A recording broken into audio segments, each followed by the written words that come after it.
Welcome to the Out of Darkness podcast, episode 13, Fairies and Wilderness Creatures. An In Darkness, Into Light media production.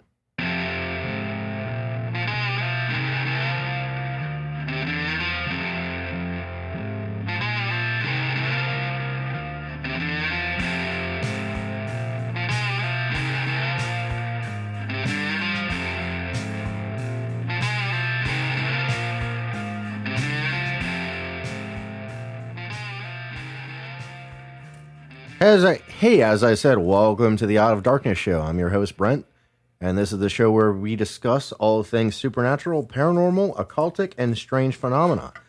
But we have these conversations by analyzing them from the lens of scripture and using a biblical worldview. Today, I am joined by none other than one of my favorite co-hosts, the wonderful and beautiful Lydia. How are you doing today? I'm doing pretty well. How about yourself? Not too bad. Before we actually get into this, I'd like to address something from a personal level.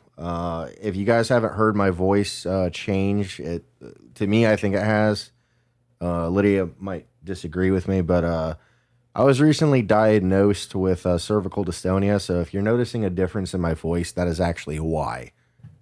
So let's get into this, Lydia. So part of the reason I think why Lydia joined me for this episode is that she wanted to do this topic one, and she did the research for it.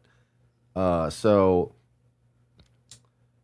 why'd you pick fairies, Lydia? It is just one of the many ideas I had rumbling through my head, and I just figured, oh, why not? And so I chose this topic, and I'm going to go over basically a brief description of the different categories of fairies. And this episode, just so you know, it may be a little shorter than all the other ones because we do have some other episodes planned for the future that may be a little longer. Because it's going to be a series, and Brent will explain that in a little bit, what it's going to be on. But I'll just give you a heads up that if this one seems shorter than usual, that is the reason. And I'm having a hard time talking today. Yeah. Well, the first topic, there's going to be fairies, fauns, leprechauns, hobgoblins, and nymphs. What they all have in common is they all have to deal with some sort of version of nature, and they're all small, teeny, human-like creatures. Fairies are described as childlike, human-like creatures with wings, and in the Middle Ages, people believed that they were basically unbaptized babies that had been passed away. So that's hard for me to even wrap my head around. Yeah, and so because they were stuck in a perpetual childlike realm, and they can be very territorial. Fauns, you may be familiar with from the show Fantasia as well as Hercules, and they're half human, half goats, and they're known for being in rustic places and playing the flute, such as wooded areas, and of the like. Then we get into the leprechauns. Leprechauns were little bearded men that always wear a hat and a coat. That was their standard, as well as they were known for being shoemakers. But not just shoemakers, they also like to cause mischief. Which is actually in I don't know if you guys have ever seen the show Leprechauns, but yeah, that's exactly what happens in that series, by the way. And the next one is hobgoblins. These I think were my favorite. And these are weird to me. And they were a household spirit, and they're described similar to the leprechauns, but they were short, hairy, bearded, men-like creatures that did household chores while the family sleeps. Unless you ticked them off. Yeah. And then they would rearrange and hide stuff in the house and whatnot. Yeah. Which I was like, oh, that may be useful. I can wake up to a clean house. But anyway, I'm just all kidding. I'm kidding. But nymphs is the last one we're going to be discussing. And they're basically described as looking like fairies, but without wings. And so they're small female-like creatures, but instead of being more childlike, they were more adult female-like. But they were also small, but without wings. And so that's the topics that we're going to be going over. I mean, we may not go into too many more details over these, but basically these are all, as I describe them, as nature demons, and they all report up to or worship Pan. Now, Brent, what is Pan? So before we get into Pan, though, I want to talk about something first.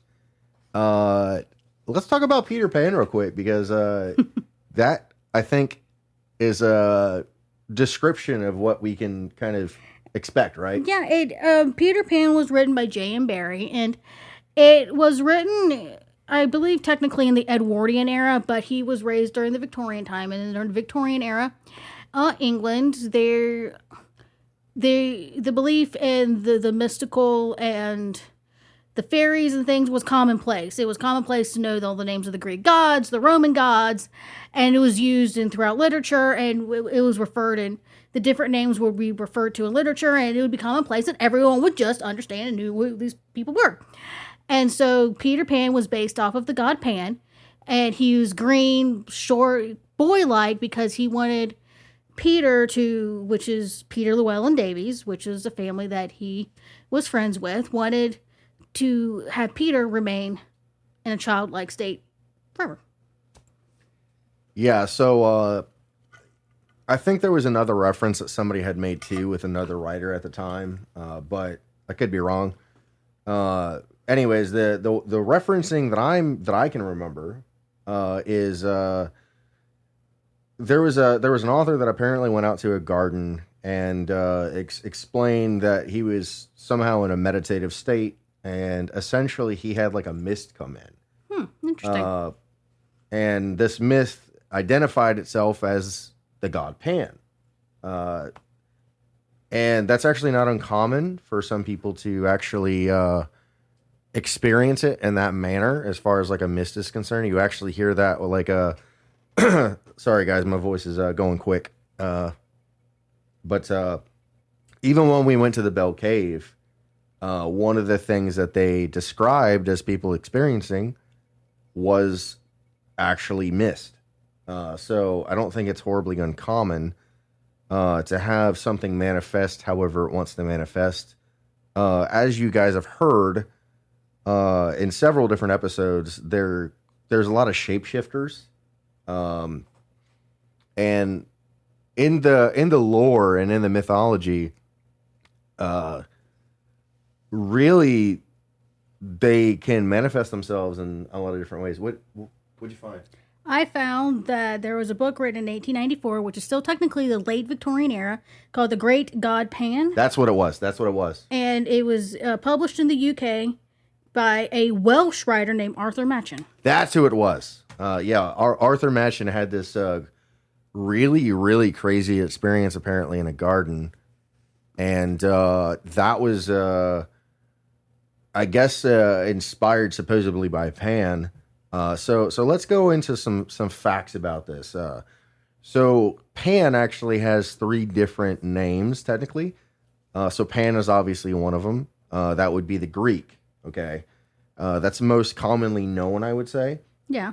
Then you have my favorite, the Green Man. The Green Man is actually like the British Isles actually kind of took on that.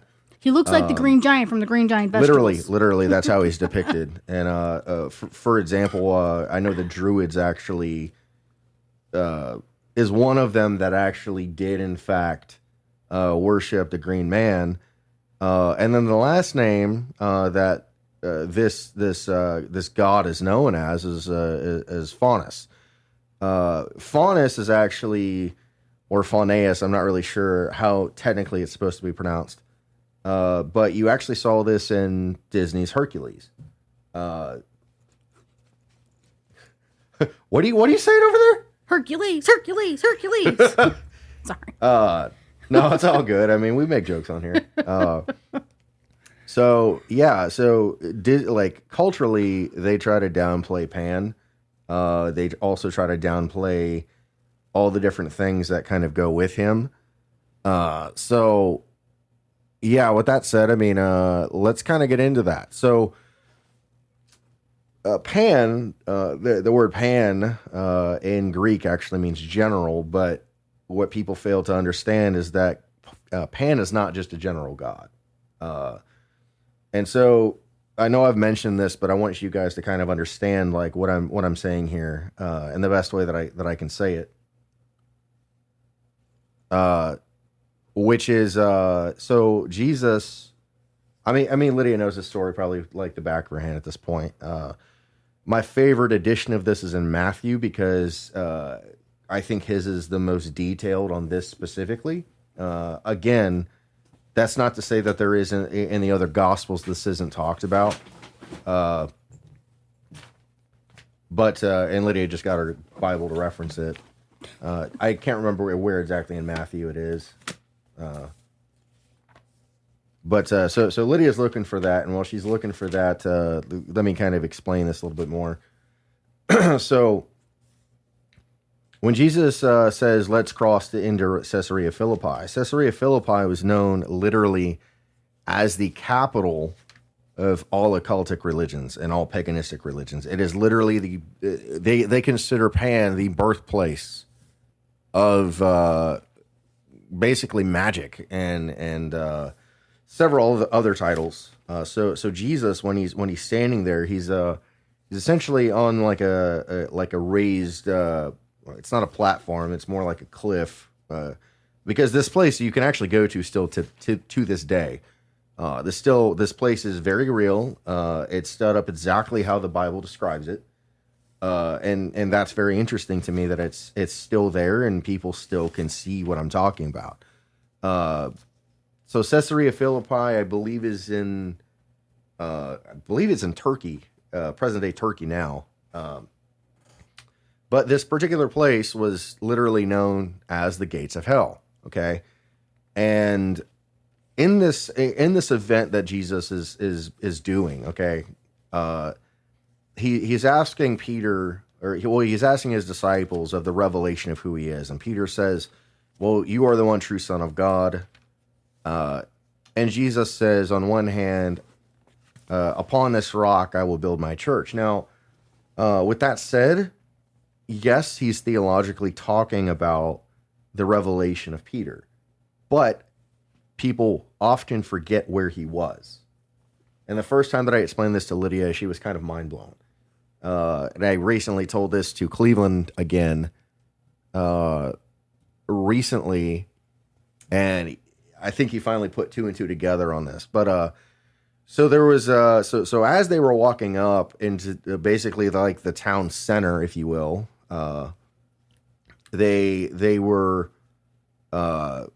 essentially standing, of course, a distance away, but they're standing in front of a grotto of Pan. Okay, so Pan is only worshipped in two different ways historically. One is caves, and two is grottos. Now, I think some people might be confused with that. Would you agree, Lydia? Oh yeah, I would. That some people are definitely confused the difference between grottos and grottos and caves. Now, we're not saying that they're completely separate. What we're saying is that a grotto is a dedicated man-made structural cave that is used specifically for worship. Now, we're not saying that there isn't sites that didn't use certain caves for worship, because essentially when you go to the Bell Witch Cave, that's what it was used for. It was used for some form of ancient worship. And how do we know that? Because there's tells inside of that particular place that tells us that it was. So when Jesus says, "Upon this rock I will build my church," they're standing in front of the grotto of Pan. Now, why is that significant? Well, because the grotto of Pan was also known as the gateway to hell. Mm-hmm. So Pan isn't just a general god in this. So the reason why he was known as a general god is because it was a lot of different things that he was responsible for. And one thing that I want to address, of course, if any of you have children in the room, I would highly suggest you either put your headphones in at this point, because I'm going to talk about some pretty tough things. So just want to kind of give you a discretion on how you're listening to this particular podcast. So he was a sexual deity. What do I mean? Well, basically being naked and dancing around fires. They reference that within the worship. So when you hear about witches, basically naked, dancing around fires. They're essentially worshiping Pan in that manner. He was also the god of masturbation. You can put all that together. So you can essentially, on one hand, say that is he responsible for porn? Well, that's debatable, I would say. But for me, I would say, yeah, he's the god of masturbation. He's the god of sexual magic. So if he's the god of sexual magic, and Lydia's kind of squirmy in this because she doesn't really like this part of it, which I totally understand. So this segues into a couple of different things. I'm going to kind of stop that conversation right here, but there's a reason as to why I'm stopping it there. So if Pan is the king, quote unquote, of these woodland creatures, and he is basically responsible for the celebration of sexual magic, then that would mean that there's a specific person in history that worshipped him without saying that he worshipped him. I know that sounds really confusing, but the person that I'm referring to is none other than Aleister Crowley. Now, because of that, the reason why I'm kind of referencing that right now is because the next several topics that we're doing, the next series that we're doing is on a TV series called Evil. And you want to share some thoughts on that real quick, Lydia? One word, globally gloop.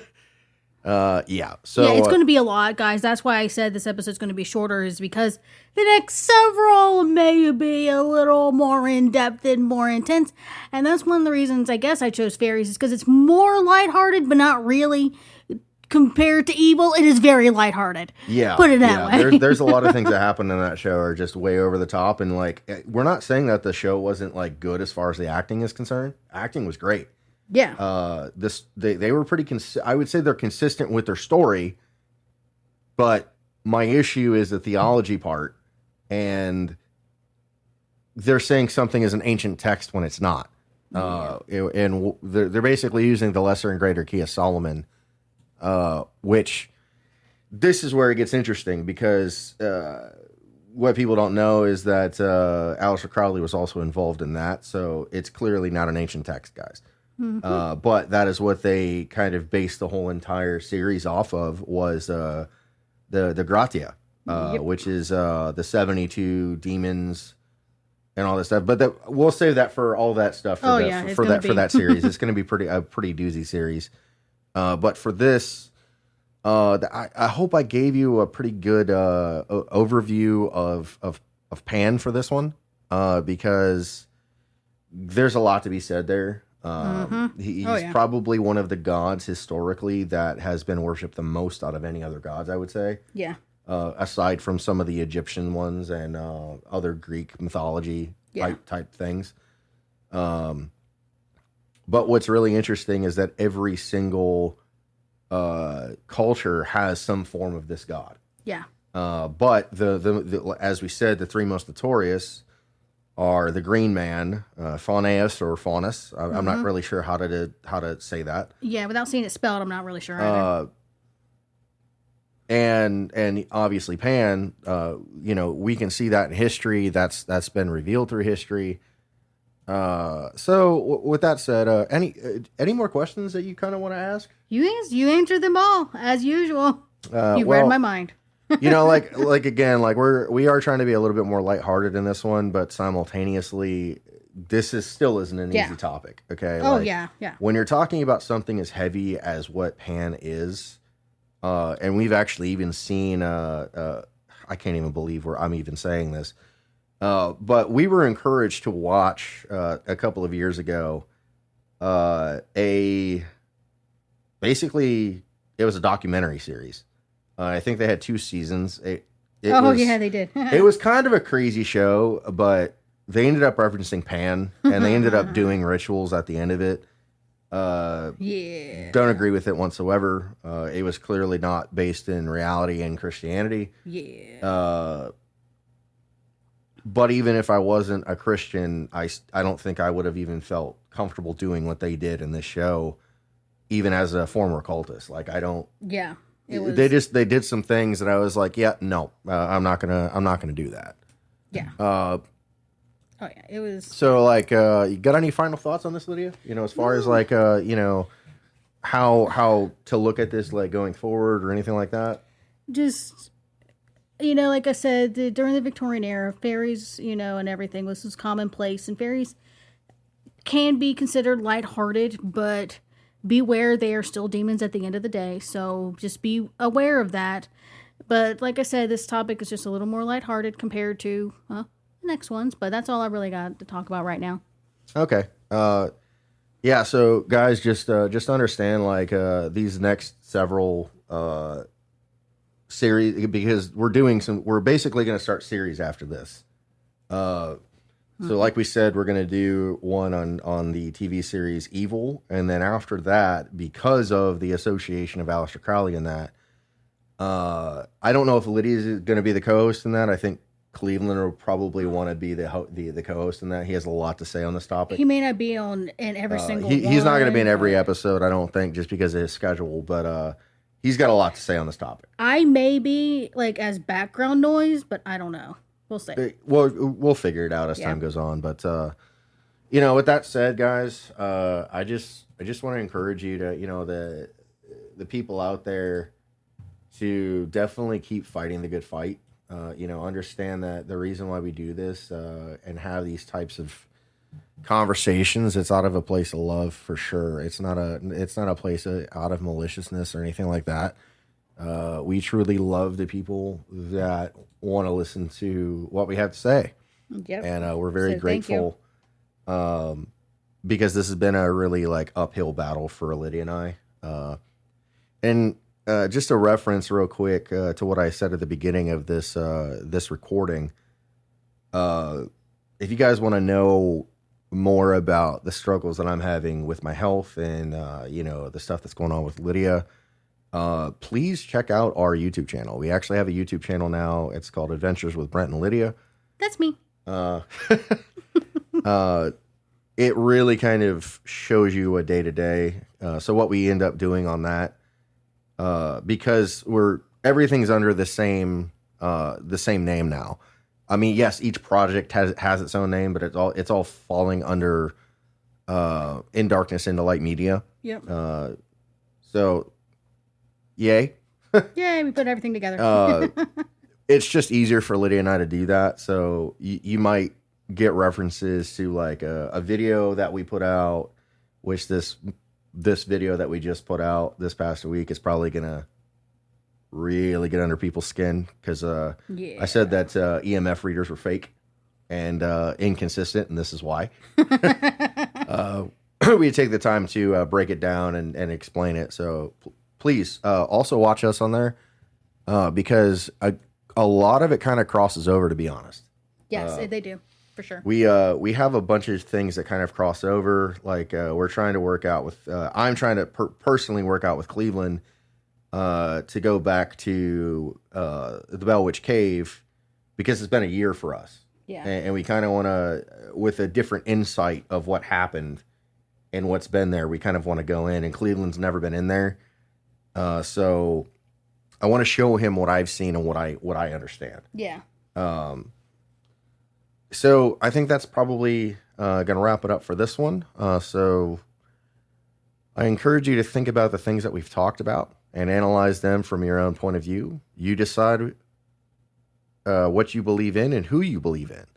If you have any suggestions of topics that you'd like us to discuss or inquiries about the Out of Darkness podcast, please reach out to us via Facebook or Instagram, or you can email us at indarknessintolight@gmail.com. That's all for now, guys. Thank you for listening and stay tuned for more content. God bless.